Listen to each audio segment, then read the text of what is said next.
Uno psicologo nei lager, Viktor Frankl, un libro molto breve, neanche 150 pagine, molto ricco, molto intenso, assolutamente consigliato.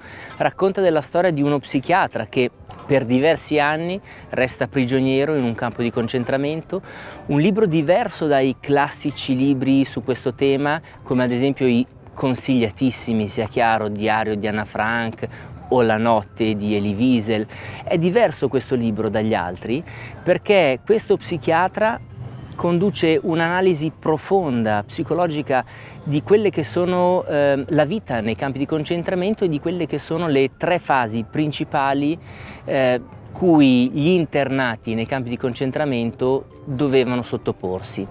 La prima fase psicologica, quella dell'accettazione del campo di concentramento, la seconda, quella della vita all'interno del campo di concentramento, la terza, per chi ci arrivava, la liberazione e tutta la vita dopo il campo di concentramento.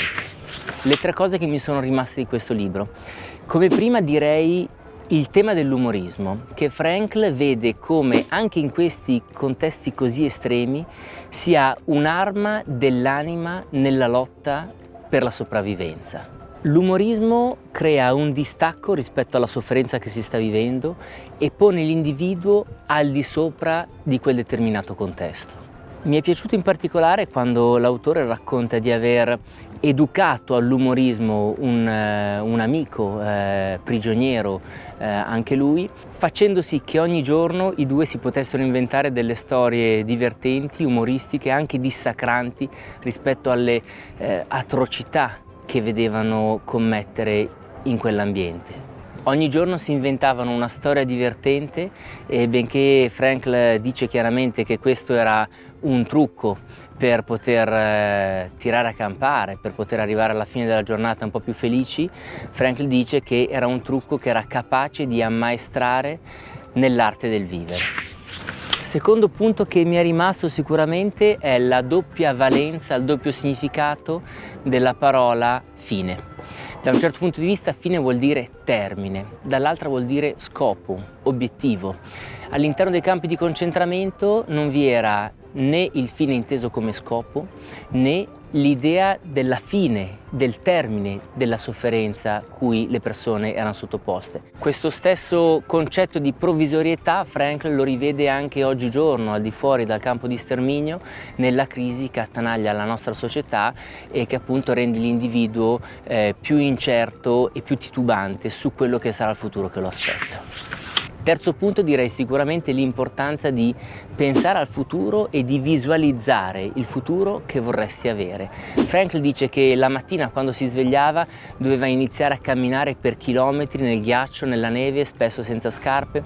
I pensieri che lo accompagnavano in questo inizio di giornata erano pensieri deprimenti, erano se scambiare la propria zuppa per avere delle stringhe nuove per le scarpe, piuttosto che come resistere agli ordini che gli spietati capo gli avrebbero impartito e così via. Questi pensieri, lui dice, non lo aiutavano a stare meglio durante la giornata. Ad aiutarlo invece erano le fantasie che lui faceva sul futuro, si immaginava libero dal campo di concentramento nei congressi degli psichiatri, degli psicologi a raccontare la sua esperienza e come questa esperienza l'abbia reso più forte, più competente sul tema della sofferenza. In questo modo Frankl dice di porsi al di sopra della situazione, del presente e del dolore che il presente portava con sé, guardandolo come se fosse il passato che in realtà lo ha reso più forte e preparato. Farei un'eccezione in questo video e racconterei un quarto punto che mi è rimasto a questo libro, forse il più importante di tutti: la possibilità di dare un senso a quello che ti accade. Quando vivere è sofferenza, sopravvivere significa trovare un senso, un significato a questa sofferenza e la capacità di decidere come affrontare quello che ti accade è un qualche cosa che nessuno potrà mai togliere. Mi sembra di aver dato già fin troppi motivi per leggere questo libro, non ne aggiungerò di altri. Ti voglio invece lasciare delle indicazioni se hai piacere di approfondire alcuni di questi temi che il libro sicuramente solleva.